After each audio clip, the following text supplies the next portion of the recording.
त्रिपाठी जी, आपके सहयोगी क्या कर रहे हैं बताइए? वो वहाँ कपड़े वपड़े उतार के और प्रदर्शन करना, मतलब भारत की छवि को डेंट कर रहे हैं। बताइए, नहीं, मुझे आरोप मुझे लगा नहीं के लगता। बैठे। मुझे नहीं लगता हिमांशु जी, मैं बताता हूँ क्यों। थोड़ा सा पहले जाइए, कॉमनवेल्थ गेम्स जब था 2010 में, तो it was a matter of pride, देश के लिए बहुत गर्व की बात हुई थी, चल रहा था। उसके पहले भी जंतर मंतर पे भारतीय जनता पार्टी ने एक front, anti Commonwealth game front बनाया था, जंतर मंतर पे धरना दिया था। उसके बाद, उसके खत्म होने के बाद भी 22 तारीख से 22 मार्च से इन्होंने प्रदर्शन चालू किए थे, पूरे दिल्ली में मार्च किया था। उसमें तो कुछ ऐसा था भी नहीं जहां पे गलगोटिया जैसा कांड हो गया हो। यहाँ जो हुआ है, आप बेइज्जती की बात करते हैं। बेइज्जती कहाँ से शुरू होती है आप सोचिए। ये और थोड़ा सा और समझने की जरूरत है जनता को इसको, कि ये गलगोटिया यूनिवर्सिटी की गलती नहीं है। यही गलगोटिया यूनिवर्सिटी के मालिक को 2020 में अवार्ड देते प्रधानमंत्री जी का चित्र अभी भी लोगों को याद होगा। जब आप ऐसा प्रधानमंत्री, आप क्या करते हैं, अपने नेताओं को, अपने प्रधानमंत्री को आइडलाइज करते हैं। जब आप आइडलाइज करते हैं तो आपको दिखता है कि एक आदमी जो कितना भी फंडामेंटल ड्यूटीज में साइंटिफिक टेम्पर की बात हो रही हो, लेकिन वो कहता है कि नहीं, जब मौसम खराब होगा बादल में रडार नहीं दिखेंगे, और कहीं से भी हम गैस बना लेंगे, और अजीब अजीब सी बातें। उसके बाद फिर वहाँ गलगोटिया यूनिवर्सिटी का कांड तो हो ही गया, वहाँ ये ग्लोबल एम्बैरेसमेंट था जो हुआ गलगोटिया यूनिवर्सिटी में। वो ग्लोबल, इससे बड़ा एम्बैरेसमेंट नहीं हो सकता। चाइना ने हमारा मजा ले लिया, इससे बड़ा एम्बैरेसमेंट नहीं था। फिर सैम अल्टमैन का वो वायरल हो रहा है वीडियो, आपने देखा होगा, हाथ उठा दिया एकदम से, वो बेचारे वो समझ भी नहीं पाए क्या हो रहा था।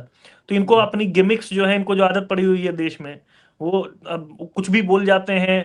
मैक्रो साहब को क्या अंग्रेजी बोल रहे थे उन्हीं को समझ में आया, क्योंकि टेलीप्रॉम्प्टर नहीं था उनके सामने। उस पे भी एम्बैरेसमेंट हर तरफ फैल रहा है। ये जहां बिना टेलीप्रॉम्प्टर के बोलते हैं वहां ग्लोबल एम्बैरेसमेंट हो जाता है। ये जो करें, और ये पूरा एआई सबमिट जो है, आप समझिए 10% रिसर्च पेपर्स हमारे बनते हैं। हम, it is too early for us to start anything in AI. आपको शोकेस करने से पहले आपको देखना पड़ेगा कि वहां 5-5 100 बिलियन डॉलर की का एक स्टारगेट प्रोडक्ट वो हो जाता है, प्रोजेक्ट होता है यूएस का। 150-150 का बिलियन डॉलर्स का चाइना में एक प्रोजेक्ट होता है एआई का। हमारा कुल मिला के 100 बिलियन डॉलर नहीं पहुंच पा रहा है।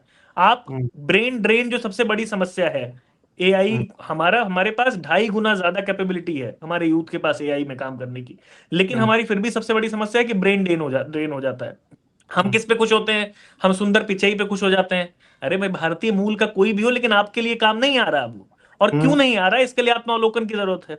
आपको ये देखना पड़ेगा कि ये हम क्या होता है, हम ऐसा देश होते जा रहे हैं इस सरकार के अंतर्गत, कि रचिन रविंद्र एक न्यूजीलैंड का प्लेयर है, बैट्समैन है, वो बढ़िया खेल जाता है तो हम कहते हैं नहीं, ये सचिन और राहुल द्रविड़ को मिला के बना हुआ नाम है, ये भारतीय है। फिर उसको खुद क्लैरिफाई करना पड़ता है, नहीं भाई, मैं न्यूजीलैंड का ही हूं, मैं भारतीय नहीं हूं।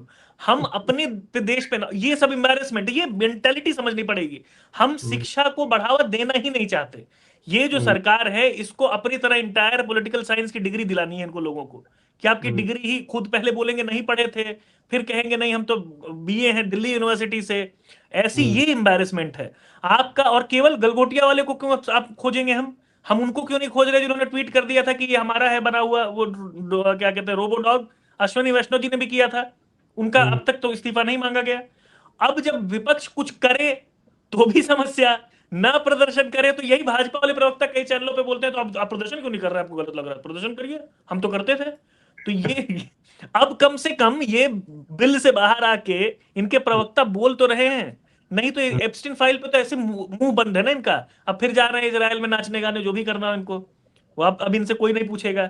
अब ऐसा नहीं है, जनता एप्स्टीन फाइल पे, गांव के लोग जिनको एप्स्टीन की स्पेलिंग नहीं मालूम है, विश्वास करिए मास्टर जी, हम मुझसे पूछते हैं कि क्या है एप्स्टीन फाइल में, ऐसा क्यों बच रहे हैं। हम कहते हैं कि राहुल गांधी जी ने 2 दिन बर्बाद कर दिए नरवणे साहब का वो कोट करने में, वो असफल हो गए। मैं मानता हूं कि वो सफल हो गए जो वो करना चाहते थे, क्योंकि नरवणे साहब की उन 5 लाइनों में, जनरल साहब की, कुछ ऐसा नहीं था जो बहुत बड़ा बवाल होता। लेकिन वो रोक के, वो जो डर था इनके अंदर, क्योंकि अनपढ़ों की सरकार चल रही है, उनको पता ही नहीं था उस किताब में है क्या, इन्होंने रोक दिया था। और वो 2 दिन राहुल गांधी जी जो करना चाहते हैं, तो संसद के बाहर उन्होंने, पूरे देश ने पढ़ ली वो किताब।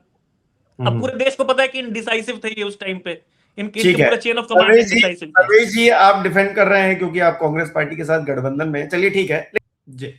सर्वेश जी देखिए, सवाल यही है कि विपक्ष कितनी जोर से और कहां पर चोट करता है, ये बड़ा डिपेंड करता है कि लोकतंत्र कहां जाएगा। क्योंकि आम जनता से आप एक्सपेक्ट कीजिए कि वो सड़कों पर उतरे और सरकार उखाड़ फेंके, तो ऐसा थोड़ी ना होता है।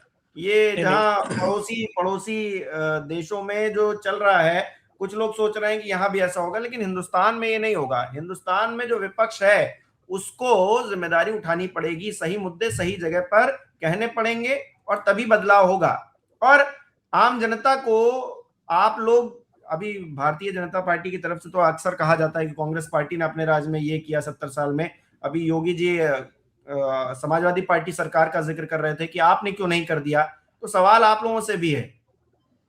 देखिए, बात यह है कि ये भाजपा एकमात्र ऐसी पार्टी है जो सत्ता में रहते हुए विपक्ष वाले मूड में ही रहती है, वो सवाल ही पूछते रहती है। तो उसकी बात ही छोड़ दीजिए। रही बात माननीय राष्ट्रीय अध्यक्ष अखिलेश यादव जी की, भारत में या विश्व में कोई भी ऐसा नेता नहीं होगा, मैं पूरी अथॉरिटी से बोल रहा हूँ, जो इतने ज्यादा प्रेस कॉन्फ्रेंसेस करता हो, वो भी सीरियस लाइव प्रेस कॉन्फ्रेंसेस, कोई स्क्रिप्टेड नहीं। ऑलमोस्ट हर दिन वो जब पार्टी कार्यालय पे होते हैं प्रेस कॉन्फ्रेंस होता है, जो भी पत्रकार हैं वो जानते होंगे। दूसरी बात, अभी जो कह रहे हैं, जो मलिक सर कह रहे थे या ममदानी सर कह रहे थे, वो भी सही है। मतलब इनका अनुभव है। और जो कह रहे, मार्च अभी दादरी से शुरू हो रहा है हमारा आंदोलन, और सड़क पे हमारी पार्टी, सड़क पे क्षेत्र में रहने वाली पार्टी है। हमारे कार्यकर्ता, हमारा पूरा कैडर क्षेत्र में ही रहने वाला है। वो जगह जगह, जब SIR का भी मुद्दा हुआ, PDA प्रहरी बनाए गए और जगह जगह जाके उन्होंने अपना काम किया, आज भी कर रहे हैं। हमारी पार्टी इजराइल वाली पार्टी है नहीं, हमारी तो जमीन वाली पार्टी ही है। जमीन से ही शुरुआत हुई, जमीन पे ही रहते हैं। तो हम एकदम लोगों के बीच हैं। और मार्च से राष्ट्रीय अध्यक्ष जी का कार्यक्रम दादरी से, नोएडा से शुरू होने वाला है।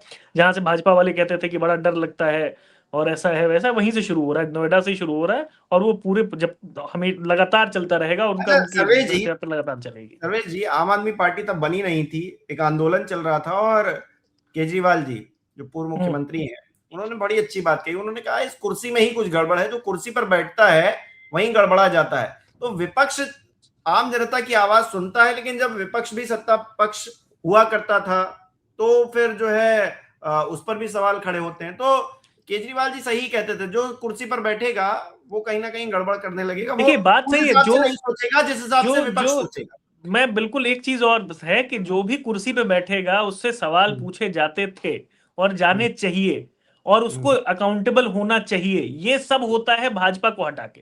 भाजपा के साथ ये नहीं है। भाजपा से पहले ये होता था, जो भी सरकार, जवाहरलाल नेहरू जी के लिए कहानी बताई जाती कि एक बुजुर्ग औरत ने उनके कॉलर से उनको पकड़ा और पूछा कि क्या बदल गया, तुम कहते थे बदल जाएगा जब आजादी मिलेगी। तो उन्होंने कहा कि ये बदल गया कि भारत के प्रधानमंत्री को कॉलर पकड़ के आप सवाल पूछ सकती हैं। तो अकाउंटेबिलिटी अभी की समस्या ये है, कैग के रिपोर्ट्स पे, CBI के रिपोर्ट्स पे कांग्रेस सरकार में घोटाले दिख जाते थे। अभी कैग की एक रिपोर्ट, रीसेंट रिपोर्ट है पूर्वांचल एक्सप्रेसवे पे 540 करोड़ की, कोई मीडिया दिखाने को तैयार नहीं है वो। हम बात यह है कि हम कह रहे हैं आवाज, जो जब आप, हमारी आवाज फिल्टर होकर दुनिया ही तो दिखा रही बीजेपी वाले भी कहेंगे कि देखिए हमारे यहाँ लोकतंत्र है, हमारे ही विधायक, हमारे ही मंत्री को सड़क पर घेर लेते हैं, ऐसे तो वो भी कह सकते हैं। बात लोकतंत्र की नहीं है, मैं कह रहा हूं, मैं मीडिया का रोल भी बता रहा हूं, जो चौथा स्तंभ है ना। आप प्रेस कॉन्फ्रेंसेस कर सकते हैं, आप आंदोलन भी कर सकते हैं, उसका कवरेज कहां कितना पहुंचाया जा रहा है वो भी एक मुद्दा है, जो सही में बहुत बहुत गंभीर मुद्दा है। मैं चैनल्स पे जाता हूं और जब मैं, मुझसे सवाल पूछे जाते हैं और जैसा ही लगता है कि वो जवाब उनके फेवर में नहीं है, तो वो माइक हटा लिया जाता है मुझसे कई बार। और ये बहुत लोगों के साथ होता है। तो आप एकदम सेलेक्टिव, वो जो सेमी परमेबल मेम्ब्रेन की तरफ से सब कुछ सेलेक्टिव चलता है ना, ये पहले नहीं होता था, ये अभी नया है। और ये भाजपा पोषित है। तो ये भी एक समस्या है। रही बात, इसको हम एकदम, जो आप कह रहे हैं, आप मीडिया आपके पक्ष में बैटिंग करे तो सब कुछ अच्छा, नहीं बैटिंग ना करे, नहीं बैटिंग ना करे, लेकिन एकदम फाउल प्ले, अंपायर बिक जाए, ये भी गड़बड़ है।